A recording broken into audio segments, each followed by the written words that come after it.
Hey everyone, so in this video I'm going to be talking about the new event called Prison Break. Now this event is very similar to the commissary event in my opinion, where we have different ways of earning items called straight razors.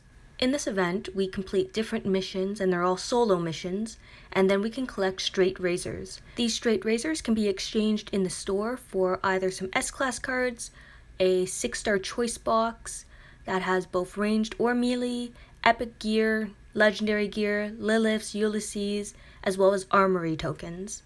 And as you see, there's just a variety of different missions that you can do. One of the missions that I'm going to see right now is the upgrading a 6-star character. So I know in the last time we did this, you could use veteran rings, but you had to use them individually, meaning when you upgrade a character, you can't use 2 rings at once. It's 1 ring, exit, and then use another ring. So I'm using 2 rings on Nick just because I used Nick in some attack teams as well as a defensive team, so that just earned me 500 razors. It does seem like a lot of these missions will take a little bit of time to do. Some of them are pretty simple, but some of them will be very challenging. Like crafting on a 5-star weapon 3 times will be hard. What's not going to be hard is disassembling a platinum mod, so scrapping it. I have quite a few platinum mods, and this one is a mod that I will never use, especially because I have the same mod, but it's upgraded better right beside it. So I scrapped that, and I'm able to grab a few razors. So all of these missions, I think I should be able to accomplish most of them, completing SR stages, arena entries, raid refills, energy refills, 20,000 armory tokens. I'll upgrade a weapon from a 4-star to a 5-star. Collecting 3 blowtorches might be difficult because I'm likely going to have to win some arenas to get those blowtorches. Collecting 1,000 coins. If I do videos every day, I'll come very close, so I might have to do an offer as well. Opening up S-class recruits, I'm probably not going to do that unless an amazing toon comes out. Collecting 100,000 or 200,000 mod scraps. Leveling up some 5-stars and 6-star characters, collecting 10 million food, lots of different options. I really think the last area of collecting 1,000 coins and then up to 10 S-class recruits is a little ridiculous for 10,000 5-star tokens. If it was a small S-class box, I might go for it, but with only 10,000 5-star tokens and 5-stars being like 3 eras ago, I just don't see the use in it. So I'm probably just going to ignore that last segment of this. It seems like a very pay-to-play area. You can get, 1,500 razors, and you'd have to spend at least 2,200 coins to achieve it. It's not something I'm going to be aiming to complete, so I'm just going to focus on the other areas of the event. Now, when we end up going to the black market, we can see the different boxes that have a different amount of straight razors to pick up a choice box. So the first choice box, we have an option of Shiva cards, Mercer cards, Princess cards, or Eugene cards. I don't really like this box. 35 cards just seems low, and we can only pick up this choice box 20 times, so the maximum number of cards that we can get is 700 cards, and that would cost us 17,500 of the straight razors. So I just find that to be quite steep. It seems very expensive for a small number of cards. Our next box, we have Pete cards, Henyan cards, Priya cards, and Wangfa cards. You get 60 cards in this box, and it's still maximum of 20 opens. So you can pick up 1,200 cards, and it would cost 17,500 straight razors as well. The next box is a choice box, so I only see the melee choice box in here. I'm not sure where the ranged one is, but this melee choice box is a little expensive, and the only toon I would recommend getting is Diego. These other 4 toons, I don't think that they're useful enough in the current meta or in the current state of the game. I'm actually pretty sure that Beta is a Generation 1 6-star toon, so his stats are even lower than someone like Diego because he's Generation 1 instead of Generation 2. His rush is pretty good, to be honest. His active skill isn't bad. He's just a weak character, and I don't think he would survive long. Diego, now this is a toon I actively run on one of my attack teams, my anti-angel team, so you can see him in action in my WOC videos. I think he's a very effective character. his rush minus 65% defense and impaired. His leadership ability helps strong and tough toons, so this works really well with Priya and Princess, James, etc. There's a lot of options. This Glenn, he's a good healer. He comes with a bound absolute defense weapon, Guardian 2. He's the type of character that I would run in Survival Road, for example. He's a great zombie killer because he's a Guardian toon, so you have crit chance on him. When he rushes, he heals your team, and he can hit multiple times. He comes with an absolute defense weapon, as I mentioned before, which makes it easier than having to craft absolute defense for him.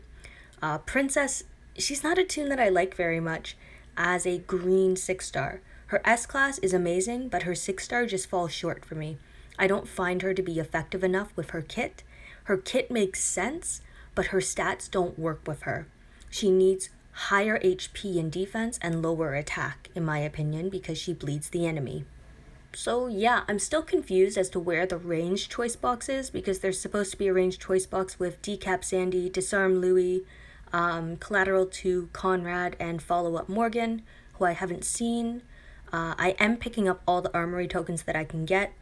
I can get this 15 times, so 30,000 armory tokens at 275 straight razors a pop, times 15, so it's 4,125 straight razors. And I'm just going to claim myself 10,000 of these tokens right off the bat.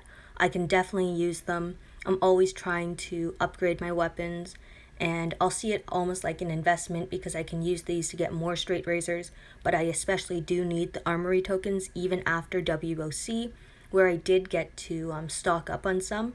I just think that any player in this game really needs to hold on to their armory tokens.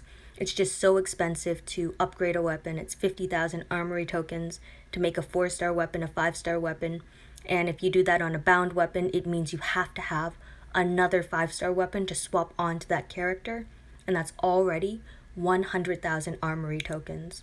This game just gets so expensive and so difficult to get armory tokens, and you just spend them as soon as you get them. So I put in some thought just because I have quite a few armory tokens at the moment. I just got my S-Class Georgia from WOC 3. So I was thinking about upgrading a 4-star green weapon to a 5-star weapon, and I don't have anything amazing. I do have one weapon that is half decent. It has minus 30 AP down when being attacked, so it's not the minus 50, so it's not the highest stat, but it's still something that's fairly good, especially because I already have HP and defense crafted onto it. Just collecting my 88 coins there from an offer that I completed, so that's helping me towards that 1,000 coin marker. So here's that weapon, 40% HP, 30% defense. Going to make it a 5-star weapon that'll knock off 2 birds with 1 stone of using 20,000 armory tokens and collecting an epic weapon, so a 5-star weapon. So since starting my video, they did end up adding on that other 6-star crate with the range characters for 3,750 razors. So we have 4 characters here, and honestly, I wouldn't worry about getting any of them. This first Sandy, she was a favorite of mine back in the 6-star era. I ended up grinding in an event to get her, and she was pretty game-changing for me. The decapitation, the double attack, she has double attack weapons as well. So as a 6-star character, she's very good. She is a very good attacker, but in the S-Class era, she really has no use. Same with Conrad, he was amazing in the 6-star era. His specialist skill really worked out well with his rush because he attacked 2 times on his rush. Each attack could have collateral damage too. And then also his weapon, you had a chance of getting a second attack off. So this is kind of like the first example of quote rampage or a mini rampage in a way, just because they were combining collateral damage 2 with it, which caused extra damage around the target. Louis was my first disarming character. He was game-changing for me as well. I don't think he's as needed in today's era again. His attack stat is quite high compared to his HP and defense, but he would never hold up in the S-Class era, so I would not worry about him either. Like, honestly, the only 6-star character that I would pick out of all these boxes would be Diego, if I didn't already have him, because Diego can be used in some trick teams as well. Like, even this follow-up Morgan is another toon that I have. I think he's on the 5-star wheel, and he's a fun toon to use, but he's a very difficult toon to use as well. He's just not as effective in this day and age. I would honestly just focus on getting some armoury tokens, some S-class cards, maybe Diego if you need him, but priorities for me are armoury tokens first, followed by everything else. I think Liliths and Ulysses are definitely overpriced. Anyway, thank you everyone for watching and listening to my video.